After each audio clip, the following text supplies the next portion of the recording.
Abra comigo na segunda carta de Paulo aos Coríntios, no capítulo 10.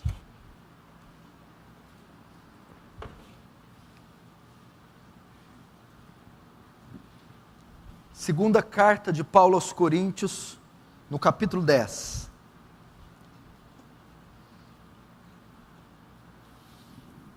Verso 4 diz assim, verso 3, porque embora andando na carne, não militamos segundo a carne, porque as armas da nossa milícia não são carnais, e sim poderosas em Deus para destruir fortalezas, anulando nós sofismas e toda altivez que se levante contra o conhecimento de Deus, e levando cativo todo o pensamento à obediência de Cristo, estando prontos para punir toda desobediência, uma vez completa a vossa submissão. Deixa aberto aí, não feche, vamos orar. Pai Santo, ajuda-nos nessa difícil tarefa, que é expor a sua palavra. Eu preciso de iluminação sobre esse texto, da direção do seu Espírito, e que o Senhor abra o entendimento da igreja, para compreender a sua santa palavra. Senhor, traz temor nesse local, Senhor. Estamos fartos de cultos vazios, mortos, secos. Não queremos filosofias ou palavras de sabedoria, Senhor. A única força capaz de libertar os homens é a sua palavra.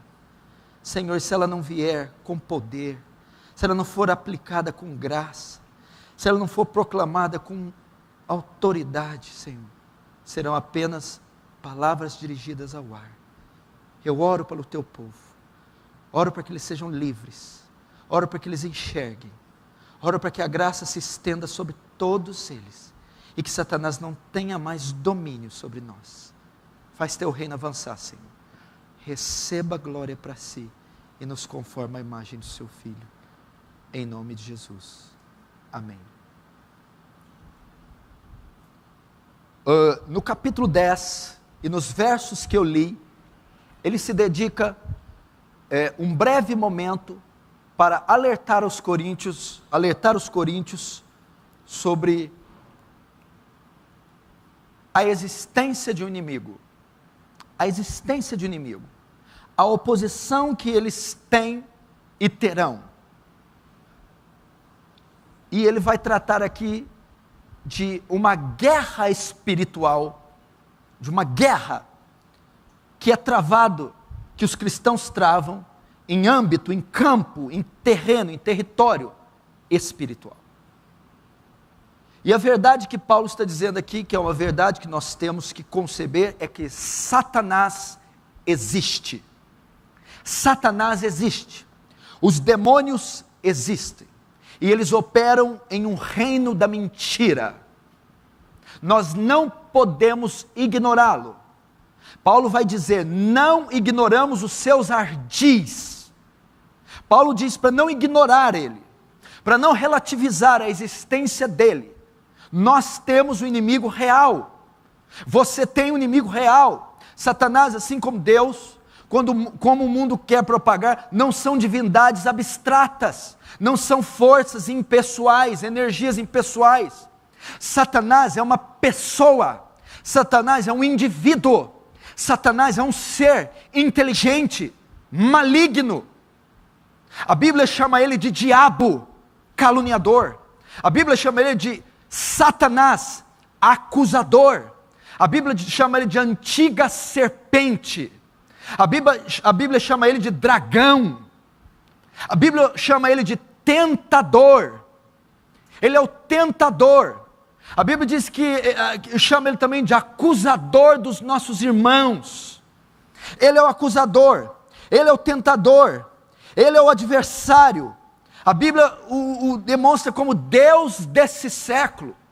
A Bíblia chama ele de Abadão e Apolion, o destruidor.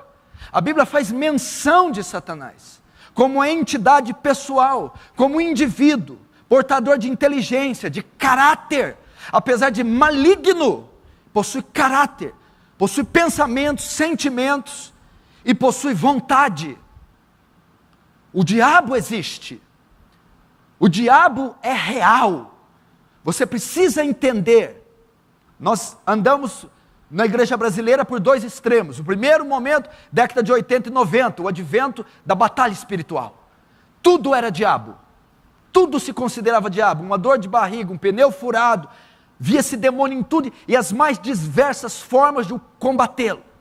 Agora nós estamos chegando a uma era mais acadêmica da igreja, mais teológica, onde o diabo foi esquecido, onde tudo provém da soberania de Deus ou da depravação humana. Tudo é fruto da vontade soberana de Deus ou da depravação do homem. Exclui-se o diabo. Ninguém luta, ninguém guerreia, ninguém é tentado por ele é apenas um boneco ao bel prazer de Deus. Ambos estão errados. Nem ele está em todo lugar e nem ele deixa de estar em algum lugar. Ele é real. E quando Paulo vai começar aqui a dizer, porque as armas da nossa milícia, Paulo usa o termo milícia. Essa palavra milícia no grego é estrateia. É daí que vem a palavra estratégia. Milícia quer dizer guerra, combate, batalha. Então Paulo vai declarar para os coríntios, quando ele está dizendo as armas da nossa milícia, ele está dando a entender para os coríntios, vejam só, vocês estão sob uma guerra, vocês estão em guerra, nós travamos um combate, nós travamos uma batalha, e a nossa batalha é contra o príncipe desse mundo. O termo grego, ele tem uma amplitude ainda mais definida, fala de campanha militar. As armas da nossa campanha militar, é como se tivesse dois exércitos inimigos, estrategicamente se enfrentando. Então eles estão em uma constante campanha militar. Lembra dos Estados Unidos na Guerra do Golfo, quantos anos? Na Guerra do Vietnã, anos e anos, lançando ofensivas um ao outro, e ela teve um fim.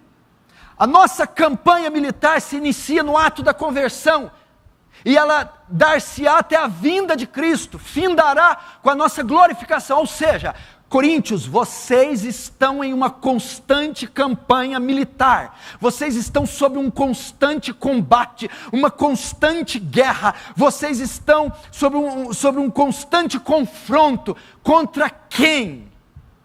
Quando ele vai falar, embora vivendo na carne, não militamos segundo a carne, ele vai dizer que em campo espiritual é exatamente contra Satanás, o adversário de Deus e dos homens.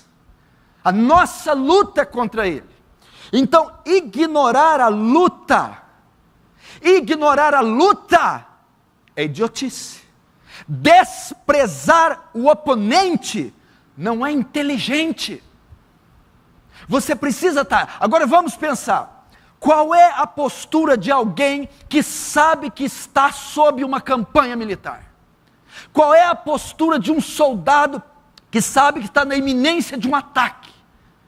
Se nós vivendo na carne, forma humana ele está fazendo, não está dizendo de atos carnais, o termo aqui quer dizer, embora andando na carne, embora sendo humanos, embora vivendo em corpo, embora tendo massa, embora sendo corpóreos, não lutamos corporeamente. Então quando ele vai dizer isso, ele está dizendo, vocês estão constantemente em guerra. Agora qual é a postura de alguém que sabe que está debaixo de uma campanha militar? Obviamente não serão levianos, nécios, não serão incautos. Essas pessoas andarão com cautela, essas pessoas andarão com prudência, vigilantes, pois elas estão sob ataque inimigo, em território inimigo, combatendo constantemente. Querida, a primeira coisa que eu quero te dizer, primeiro, Satanás existe.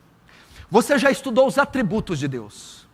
Você já parou para estudar os atributos do diabo? Você viu quantos atributos a Bíblia dá a ele? E eu não tenho tempo para falar isso, não estou pregando sobre os atributos do diabo. Aliás, não tenho muito interesse em saber dos atributos do diabo, mas o diabo tem atributos. O diabo tem atributos. Quando chamado de serpente, a antiga serpente, quando é chamado ele de sedutor, sagaz, dragão, são características oriundas, peculiares, que definem o caráter e o poder do diabo. Tu eras querubim ungido. O diabo tem adendos, o diabo tem poder. Acusador, adversário, Deus desse século, príncipe desse mundo, os atributos do diabo.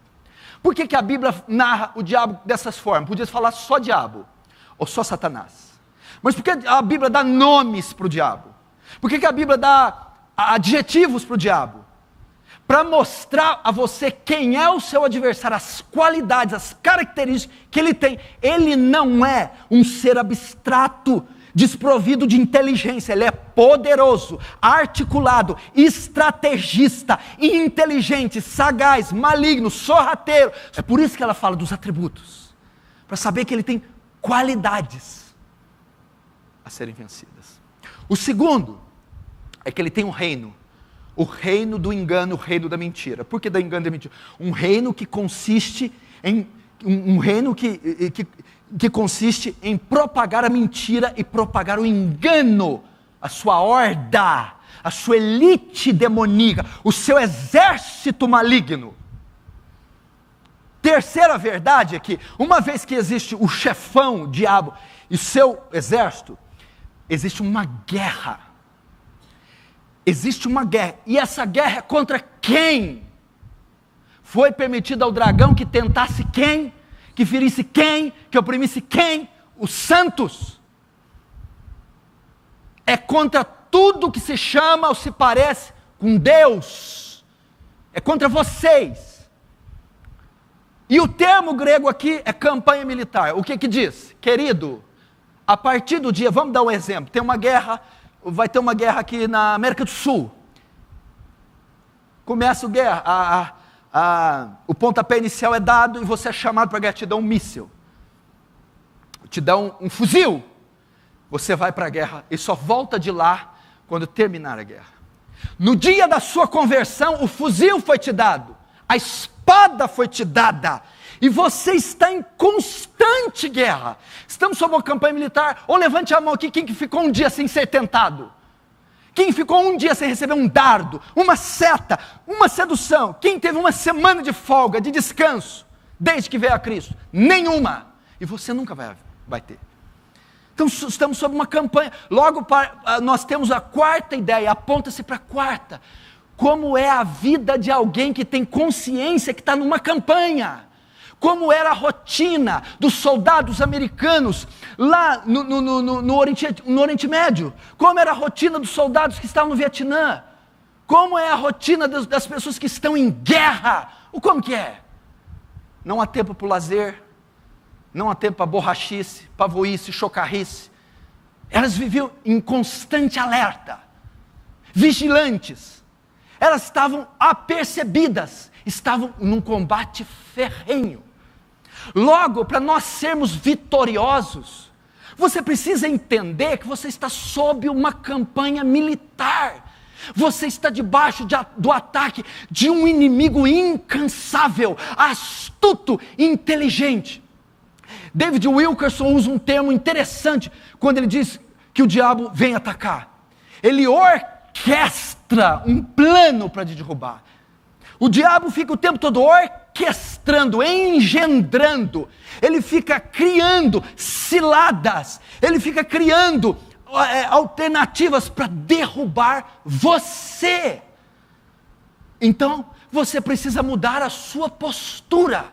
Você está sob uma campanha militar, mísseis a toda hora sendo desferidos contra você, golpes, setas, dardos, seduções, engano, laço, armadilhas, para você cair. Agora, tem um passo à frente, tem vantagem, aquele que tem na mente que está sob essa campanha. Evidentemente que um soldado leviano, nécio, despreparado, vai ser uma presa fácil. Um soldado que baixar a guarda, um soldado que não tiver em mãos munição, água, que não tiver a proteção adequada, um soldado que não estiver vigilante, ele vai ser abatido, ele vai ser facilmente interceptado, morto. Ele não causará dificuldade para o seu oponente. Agora um soldado, um pelotão, uma milícia, que estiver vigilante, preparada, armada até os dentes, não será pega de surpresa. está pronta para o ataque e o contra-ataque. A igreja precisa acordar. Vede prudentemente como andeis, não como a nécios, mas como a sábios, remindo os tempos, porque os dias são maus. Paulo está dizendo a mesma coisa.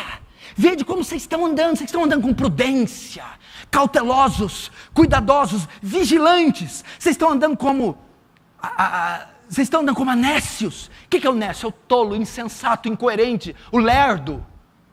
Ou como a sábios.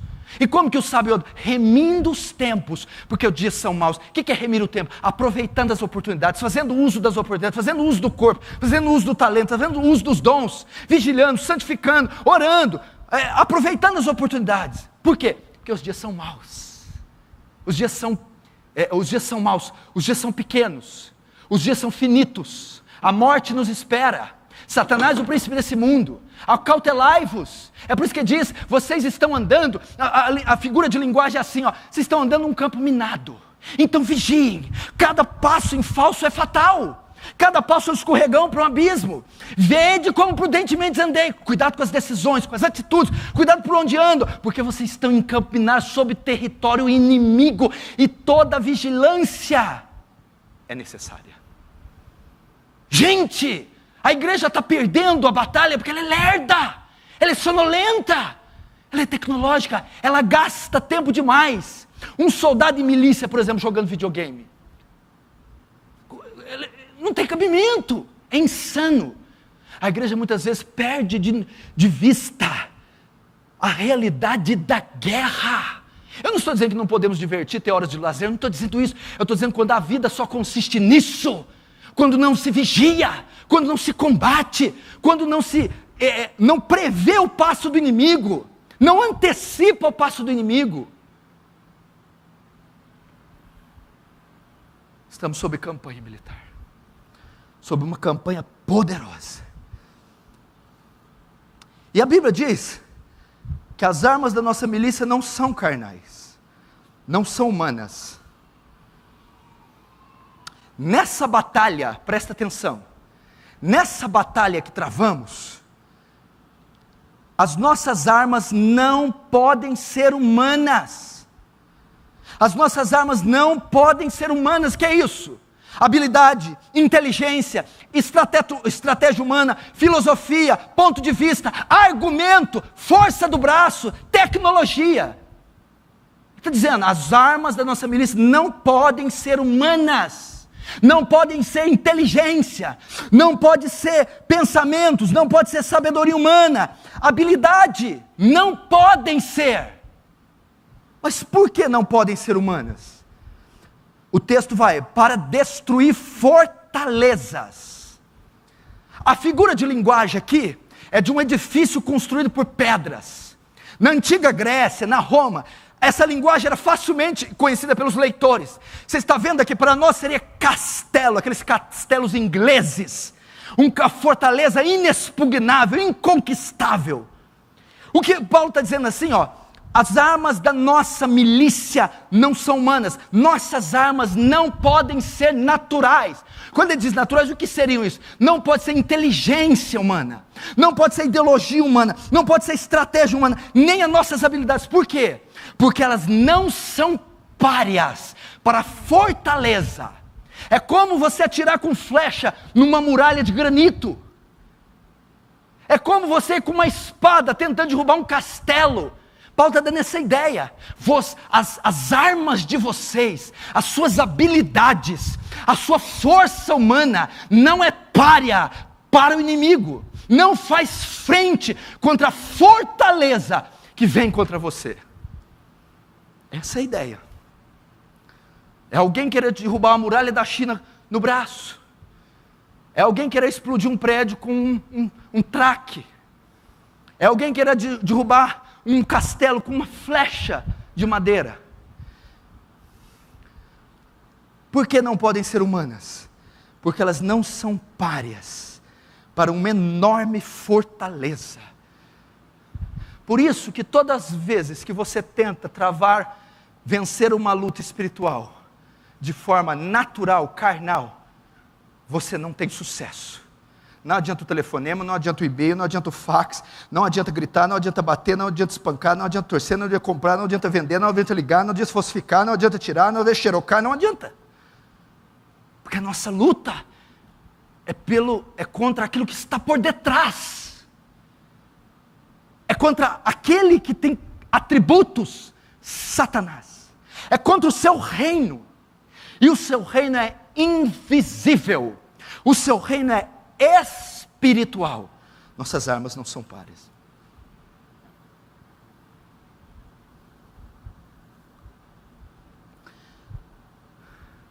Por que não são páreas? Não são páreas para destruir fortalezas. Agora, o que são essas fortalezas? O que são essas fortalezas? Ele usou esse termo, nossas armas, embora andando na carne, não lutamos segundo a carne, porque as armas da nossa milícia não são carnais, mas poderosas em Deus para destruir fortalezas. Então, o nosso combate é contra as fortalezas. O que são fortalezas? A explicação da palavra fortaleza está na continuação, anulando os sofismas e toda a altivez. Sofisma e altivez. Sofisma e altivez. A palavra grega aqui para sofisma é logismos. Logismos. Ou logismos. Fala de ideias, ideologias, filosofias. Fala de religiões, fala de seitas. Fala de crenças, teorias, ideia. Logismos, é da onde vem a palavra logismo. A palavra logismo significa um argumento falso para induzir ao erro. Essas fortalezas são ideologias, crenças, filosofias, religiões. E o Paulo usa o termo fortaleza, porque ele está dizendo assim, com essa revelação, o campo de batalha do diabo é na mente. O campo de batalha é na mente. A nossa guerra é uma guerra na mente. Por quê? As armas da nossa milícia não são carnais, ok? São espirituais. Para destruir fortalezas. Que fortalezas? Aí ele vai dizer, anulando nós o sofisma e todas as altivez que estão na fortaleza. O que é sofismas? Os quais as fortalezas colocam sobre as pessoas. Ideologias, filosofias. Satanás prende as pessoas em uma fortaleza de engano, numa fortaleza de ideologia, numa fortaleza de sofisma, numa fortaleza de filosofia. Satanás, ele promove o engano, ele promove a mentira. A batalha que Paulo está falando aqui não tem nada a ver com expulsar demônio, não tem nada a ver com unção, com mapeamento espiritual, não tem nada a ver com gente babando e rolando com a unha para trás. Ele está falando de uma batalha muito mais intensa, muito mais inteligente no campo da mente. É levar os homens serem aprisionados em mentira. Então aqui nós já temos outra coisa. Que toda filosofia, ideologia, que toda a crença, que todos os ismos, islamismo, mormonismo, todo espiritismo, são fortalezas de ideologias nas quais Satanás aprisiona os homens. Por isso que você vê a dificuldade de você convencer pecadores.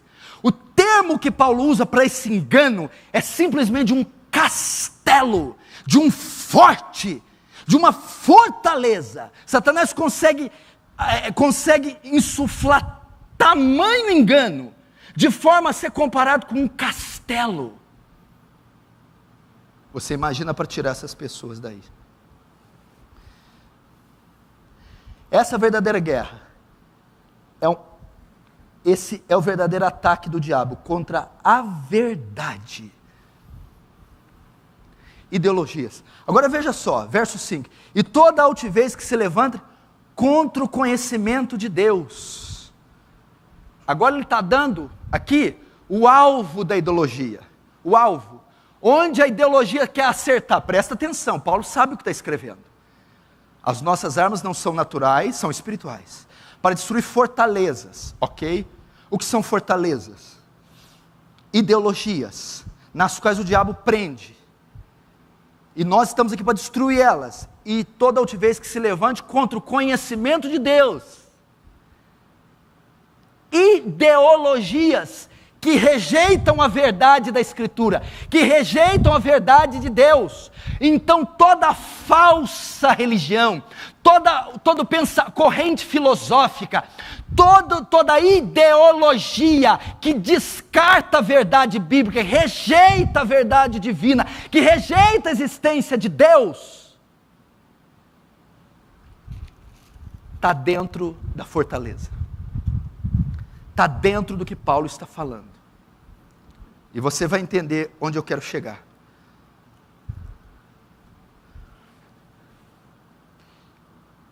Em 1989, todo mundo conhece, com a queda do Muro de Berlim, surgiu uma grande corrente filosófica chamada pós-modernismo. O pós-modernismo trouxe uma das maiores pragas para a humanidade. O relativismo. Presta atenção, guarda isso. Relativismo.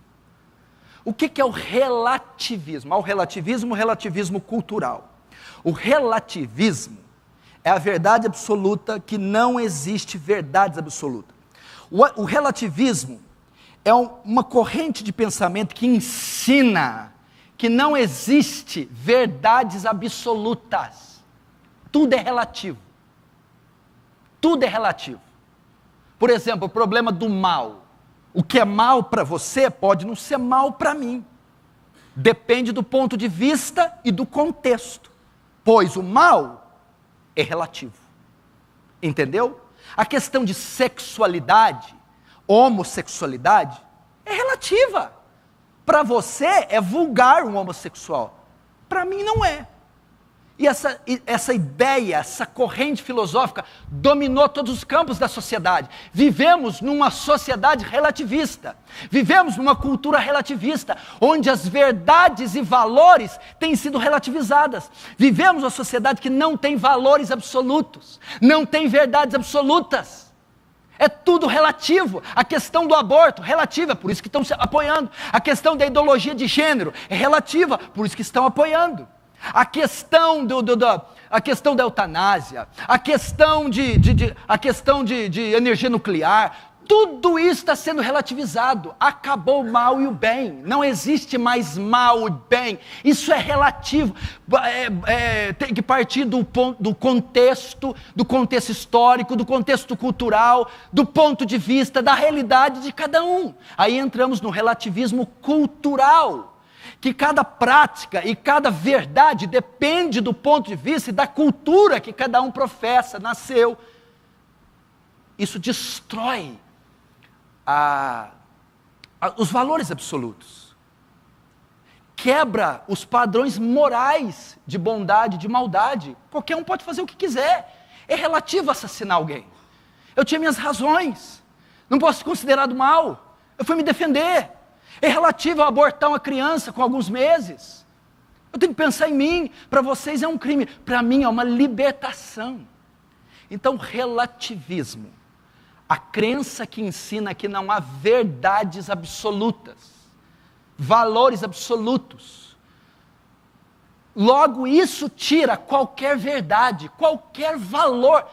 Vai criar uma sociedade imoral, sem regra, sem limites, sem leis, porque leis compreendem absolutos, e uma sociedade relativizada não pode ter absolutos, então não pode ter leis. Relativismo.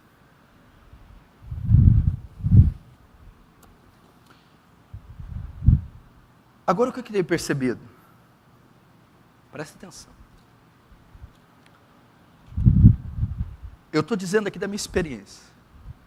Eu sou cristão há 18 anos e sou pastor há 10. Tenho visto muita coisa nesses anos e conheço o Evangelho desde 90. Desde 90. Tenho conhecido milhares de crentes por todas as partes do mundo, visitado igrejas e centros em todas as partes do mundo e do Brasil. Presta atenção.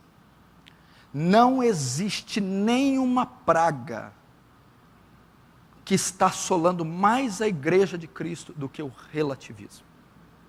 Não existe nenhuma praga que ameaça a cristandade como o relativismo.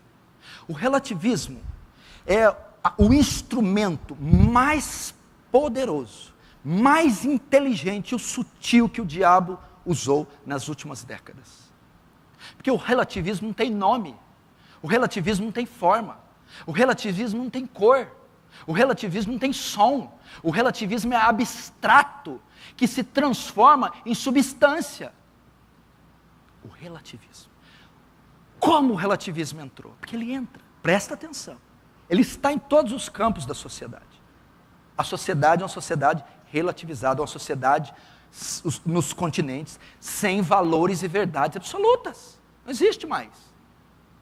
Mas está entrando na igreja. Como? Nós sabemos que nós somos um povo de valores absolutos. Nós somos um povo de verdades absolutas. Nós temos um único Deus, uma verdade absoluta, um Deus absoluto, um evangelho absoluto. Não existe nada relativo na Bíblia. Tudo é absoluto. Jesus disse, eu sou o caminho, artigo definido. Se ele tivesse falado, eu sou um caminho, artigo indefinido, podia ter outros caminhos. Quando ele fala, eu sou o caminho, é uma verdade absoluta. Só Jesus é a verdade. Está aí. E nós estamos com um livro cheio de valores e verdades absolutas. Mas o relativismo está entrando de uma forma tão inteligente, José, que ele está fazendo assim. Ele não está fazendo você deixar de acreditar em nada, que isso seria ateísmo. Isso não é muito lucrativo para o diabo. Fazer crentes ateus, convencê-los que Deus não existe, é muito difícil. Então ele não faz com que nós deixemos de acreditar em algo. Não faz. O relativismo faz com que acreditamos em algo distorcidamente, pela metade. Como que é isso? Eu não deixei de acreditar em pecado. Eu só estou mudando o meu conceito de pecado. Eu não estou deixando de acreditar em oração. Eu só estou mudando o meu conceito de oração. Oração, para você, é assim. Para mim, não. É de outro jeito. Porque esse negócio de oração é relativo. Eu vou relativizar a oração. Eu vou relativizar o culto. Não, nós aqui não deixamos de fazer culto. Mas nós não fazemos culto segundo o que o senhor pensa. Nossa maneira de cultuar é diferente. Por quê? É relativo. Crer a fé. Nós cremos, nós temos fé. Temos profissão de fé, temos confissão de fé. Nós exercemos a nossa fé, mas não exercemos da maneira que o senhor pensa, ou que o outro entende. Exercemos a fé da nossa maneira.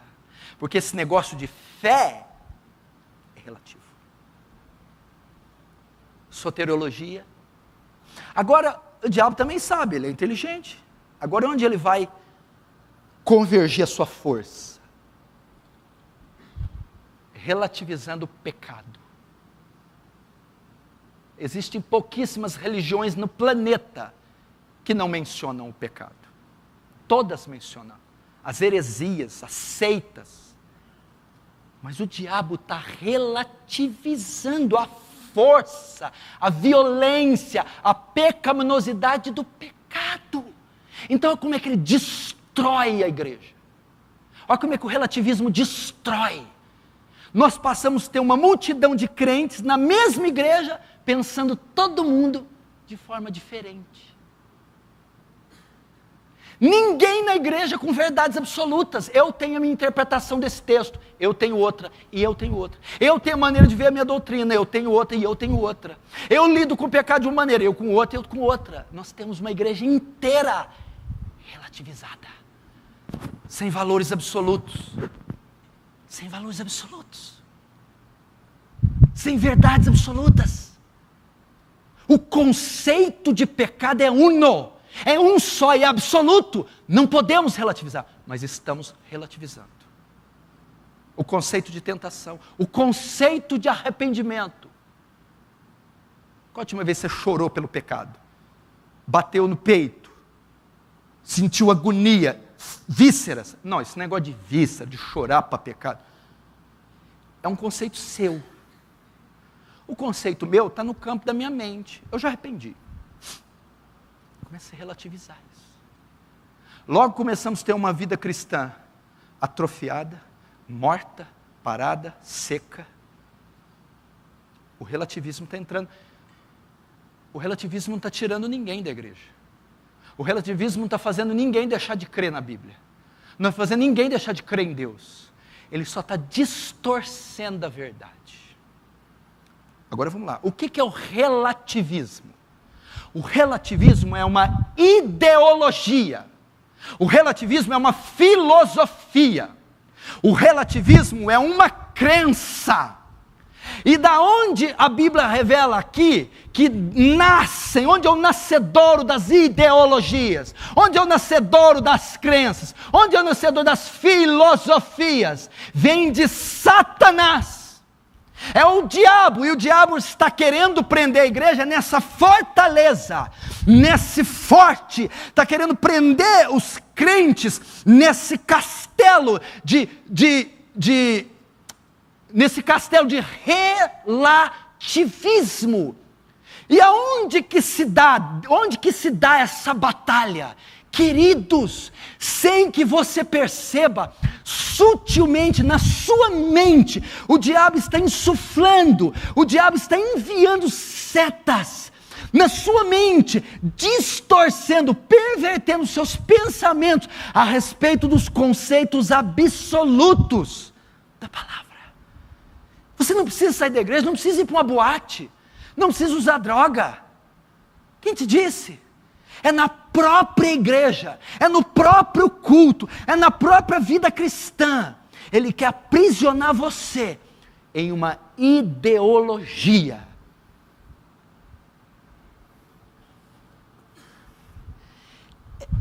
Essa é uma batalha, presta atenção, essa é uma batalha por como as pessoas pensam. Como é que eu sei? Olha só. E levando cativo todo o pensamento à obediência de Cristo. O que tem a ver isso? Ele está falando na forma de destruir eles, as fortalezas. Ele fala que a arma não é espiritual, fala da milícia, E essas armas são para esmagar fortalezas e para levar todo o pensamento. Mas por que pensamento? Porque é no pensamento, é na mente que se instalou a fortaleza. É onde Satanás combate, é na mente. É para levar o pensamento cativo, porque o pensamento está onde? Ele tá em duas prisões, ou na do diabo ou na de Cristo. Então, está dizendo, essas mentes gregas estão aprisionadas na ideologia platônica, aristotélica, filosófica, relativista, subjetivista. E a nossa estratégia é resgatar essas mentes, é libertá-las das fortalezas, libertá-las do engano. E o diabo está fazendo isso. Está atuando na mente, colocando fortalezas. O que é isso? Ele está induzindo as pessoas em como elas devem pensar. Ele está inflamando elas de ideologias.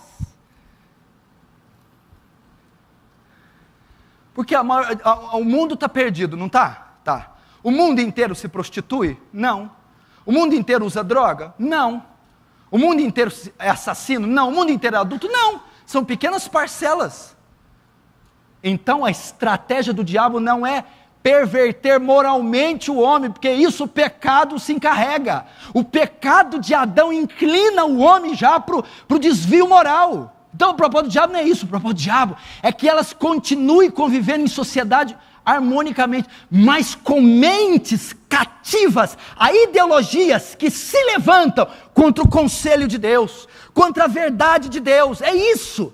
Tudo que ele pode colocar em insuflar. Então tem islamismo, budismo, tem mormonismo, tem ateísmo. Então são prisões e são ideologias. O mormonismo, o islamismo, o ateísmo, a filosofia, elas são prisões onde o mundo inteiro está aprisionado. E quem está por trás desses desdobramentos filosóficos, religiosos, desses desdobramentos ideológicos? Satanás. Aí eu li para você de um outro pensamento filosófico, o relativismo, que ensina o quê? Destruam verdades e valores absolutos, relativizem tudo, e assim vocês não terão a verdade. E esta última é que está atacando a igreja. Não precisa de ninguém sair, beber, matar ou fumar. Vamos distorcer a verdade de Deus, vamos distorcer as doutrinas, vamos distorcer a concepção deles a respeito da fé. Igreja, isso é poderoso demais. Por isso que você vê pessoas obstinadas, por isso que você vê pessoas cegas, por isso que você vê pessoas que têm o mesmo livro que você, creem no mesmo Deus que você, cultuam no mesmo lugar que você e pensam diametralmente opostas. Sofismas, ideologias, logismos, aprisionando pessoas em conceitos relativistas.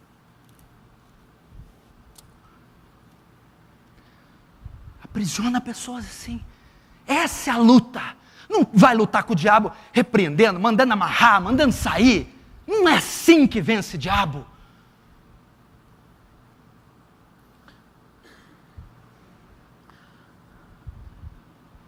Mateus e Lucas 4, ambos os 4. Mateus 4, Lucas 4. O diabo vai tentar alguém. Quem que ele vai tentar? Jesus. Ele tenta por 3 vezes. Se tu és o Filho de Deus, manda essa pedra transformar em pão e mate sua fome.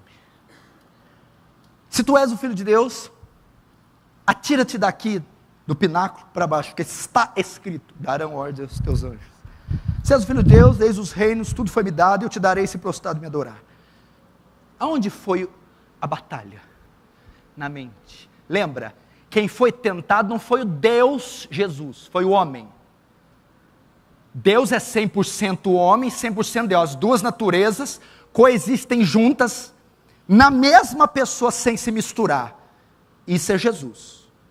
Como é que você sabe que a parte divina não foi tentada? Porque Tiago diz que Deus não tenta ninguém e não pode ser tentado do mal. A parte divina não tem nada a ver. Ele tentou a parte humana de Jesus. Mas onde que entra a ideologia ali? Está vendo aqueles pães? Estou. Você não acha que seria uma excelente ideia, visto que você tem poder, transformá-las em pães e matar sua fome? Um sofisma, uma ideologia. Mas nós temos o nuance dela mais claro na segunda tentação. Levou-lhe para o pináculo do templo e diz: atira-se daqui, porque está escrito. Usou o Salmo 91. Está escrito. Tem respaldo, tem prerrogativa, que se você se atirar aqui, Ele dará ordem aos teus anjos. Ele distorceu o Salmo 91, é isso que ele mais faz com o crente. Ele perverte a interpretação bíblica para que você tenha argumento para pecar. Você peca e ainda usa a Bíblia como argumento. Olha aqui, eu tenho base para a minha prática. É isso que o diabo estava lançando em Jesus. Faz isso que não vai ter problema, você tem base bíblica.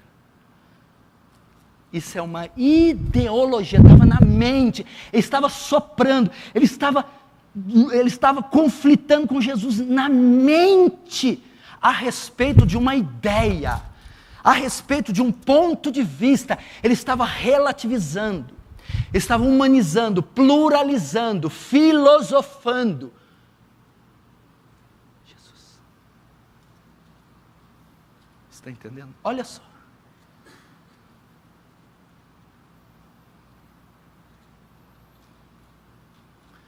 Como é que está a tua mente? Você já viu quando você às vezes está num culto, ou não sei, num lugar, de repente, o que eu estou fazendo aqui? Deus não existe não, olha no campo da mente. Quando você está em casa, larga essa vida, você está perdendo a sua vida. Ele vai lançar um argumento, ele vai lançar uma filosofia, para que você desista da verdade. É assim que o crente desvia. É quando ele, no campo da mente, tenta impor em você outra corrente de pensamento, que contraria o conhecimento de Deus. É assim que ele luta sobre o pecado, sobre as doutrinas. Querido, o pecado é letal, terrível, perverso. Foi o Mateuzinho ali que eu pedi para ele ler Os Puritanos e a Conversão. O livro, metade do livro, um dos puritanos que escreveu, dedica metade do livro para falar da malignidade, da pecaminosidade, da letalidade do pecado. Você não tem ideia, em questão de pecado, os puritanos não tem para ninguém. A força com que eles expõem a natureza do pecado é tão violenta, é tão profunda, essa frase, que bastou um pecado só para Deus tirar Adão e Eva do Éden, veio dos puritanos. E como é que você está vendo o pecado? Não, eu não pequei, eu tropecei. É uma falha moral, um equívoco. Não, é pecado e destrói a alma. Não resistisse até o sangue, combatendo contra o pecado. E quando orardes, Jesus subiu ao monte e passou a noite inteira orando, e no Getsemane transpirou gotas de sangue. Quando fala do perdão, quando for oferecer a tua oferta e lembrares e memorizares que tem algo contra alguém, não se atrevam a oferecer esta oferta a mim, vão e reconciliem primeiro. Gente, onde tem relativismo nisso?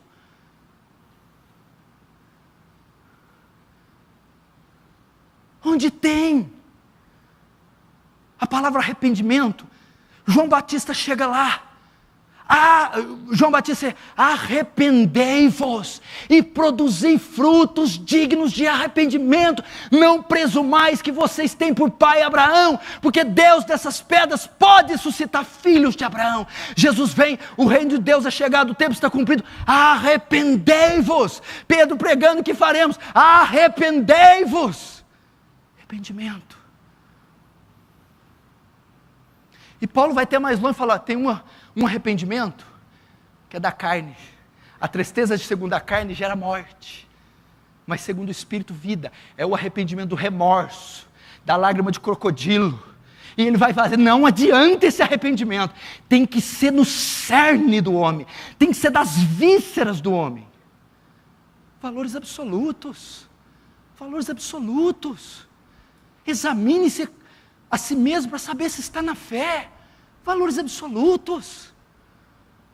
Quando está falando para o pai, você não conduz sua casa de qualquer jeito, você não trata sua mulher de qualquer jeito, há uma verdade absoluta para a condução do seu lar, e o que passar dela é relativismo, ideologia satânica. Verdades inegociáveis que nos faz ser esse povo singular que somos, esse povo ímpar, distinto, por causa dos absolutos que Deus nos deu. E se você negociar isso, você será herege, apóstata. É uma ideologia que o diabo pode estar te prendendo na sua mente. Agora vamos terminar. Como vencê-la? Vamos ver. Como vencê-la? Verso 5. E toda altivez se levante contra o conhecimento de Deus, levando cativo todo o pensamento à obediência de Cristo. Até aí. O que é levar? Olha só, gente, o que é levar? Porque a figura de linguagem dá a impressão que é George Lucas, né? A Jornada nas Estrelas, o Retorno de Jedi. Mas não é. Levando todo o pensamento cativo. Como é que eu levo o pensamento cativo para o marxismo cultural? Abra comigo aí no livro do Antônio Gramsci. Eu vou dar uma palestra sobre marxismo cultural, ateísmo. 1 semana, 1 mês, 2 meses, 4 meses. Eu estou colocando as mentes dos ouvintes num cativeiro, numa fortaleza cultural, ideológica, através dos meus sermões, literatura, livros. E como eu resgato essas pessoas desses fortes? Eu entro na fortaleza, saqueio elas e levo para outra fortaleza, cativos em Cristo. Com a palavra de Deus. Levando o pensamento ao Evangelho, conduzindo elas a Cristo, levando elas para a palavra de Deus. Como que o diabo venceu? Transforma os pães. Primeiro sofisma. Pula daqui do pináculo. Segunda ideologia. Prostra e me adora. Terceira filosofia. Jesus apelou para Deuteronômio. 2 do capítulo 6 e 1 do capítulo 8. Está escrito: nem só de pão viverá o homem, mas de toda palavra que procede da boca de Deus. Está escrito: não tentarás o Senhor teu Deus. E último, está escrito: ao Senhor teu Deus adorarás, e somente a Ele darás culto. Foi-se, a ideologia foi quebrada, massacrada. É a verdade da palavra. É a santa palavra, e conhecereis a verdade, e a verdade vos libertará da onde? Da fortaleza, do cativeiro. Por isso tem algo para você. Se você tem sido seduzido por tais pensamentos, se você tem estado confuso, atormentado, é sinal que você não está se alimentando da palavra. É sinal que falta conteúdo bíblico em você. A única maneira de você vencer isso, querido, volte para as Escrituras, leia as Escrituras, medite nas Escrituras, venha aos cultos, mas quando vir, preste atenção na palavra, abra os ouvidos para a pregação, abra o coração para a pregação, leia literatura bíblica, literatura doutrinária, literatura cristã, veja pregações em vídeo, pregações em áudios. São essas verdades proferidas com o poder do Espírito Santo que vão libertar mentes do cativeiro. A palavra que Paulo dá aqui para os coríntios é assim, ó: destruindo, as armas da nossa milícia não são carnais, mas poderosas para destruir fortalezas. A palavra para destruir é esmagar. Já que a fortaleza requer um esforço descomunal, afinal de contas é um castelo. Logo, o ataque proferido tem que ser do mesma proporção. Então, as armas da nossa milícia não são carnais, mas poderosas em Deus para esmagar, triturar, rachar essas fortalezas. Quais são? Oração e jejum, santificação, e a principal delas, a espada do Espírito, que é a arma de combate da armadura, a proclamação da verdade, a meditação da verdade, a interpretação da verdade, a palavra de Deus. É a palavra de Deus. É aquela que destrói. Porque veja só, para você entender, todo ímpio, tem muito ímpio no mundo, tem mais ímpio ou mais justo? Mais ímpio? Amém? Tem mais ímpio, amém? Todo ímpio está sob uma ideologia, não está? Sim ou não? Está num cativeiro. E como que os ímpios são libertos? Como que os ímpios se convertem? Como que os ímpios são salvos? Como eles saem do cativeiro? Na pregação da palavra, do evangelho. É assim. Querido, eu quero alertar você. O inimigo é forte. Ele tem atributos. Ele tem um reino de engano. Ele tem uma hierarquia. Nós estamos numa campanha militar, viu? Você vai sair daqui, a campanha não acabou não, tá? Lá na porta tem campanha militar. Dentro do carro tem campanha. Lá na pizzaria tem campanha. Na sua casa tem campanha. No quarto com a mulher tem campanha. O tempo todo ele vem. Aonde? Aqui, ó, na mente. Eva, ele disse que você não morrerá. Certamente não morrerá. Pode tomar do fruto, porque você vai ser semelhante a ele. Sofisma aqui, ó, fez ela perverter uma ideologia. Pum, caiu. Cuidado, gente. Fica vendo demônio arranhar a porta, demônio aparecer, assombração. Ele não está nem aí com isso. Está aqui, ó. Como eu venço? A palavra. A palavra. Qual a última vez que você leu 10 capítulos da Bíblia seguidos? Qual a última vez que você leu a Bíblia? Meditou, chorou em cima dela, rabiscou, leu de novo, de novo. Qual a última vez que você leu 10 dias seguidos, sem falhar nenhum, 10 seguidos? Está vendo? É por causa disso. Sem se alimentar desse livro. Esse livro aqui, só a simples leitura dele, tem tanto poder. É como uma espada de 2 fios. É o pão que nutre a alma, é o espelho que revela o nosso pecado. É uma espada para o nosso combate, um escudo contra o inimigo. É a água que descedenta. Está aqui, meu irmão, mananciais de águas vivas aqui.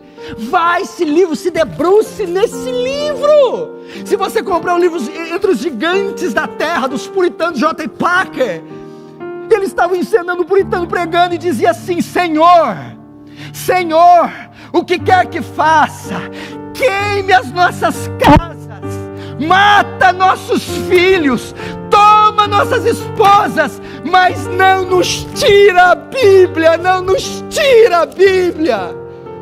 Esse é o amor que os puritanos tinham na Bíblia. Se você tiver, não há sofisma. Eu vi um autor dizendo que ela é uma bigorna. A Bíblia é uma bigorna que despedaça muitos aços. Ela é invencível. Ela é invencível.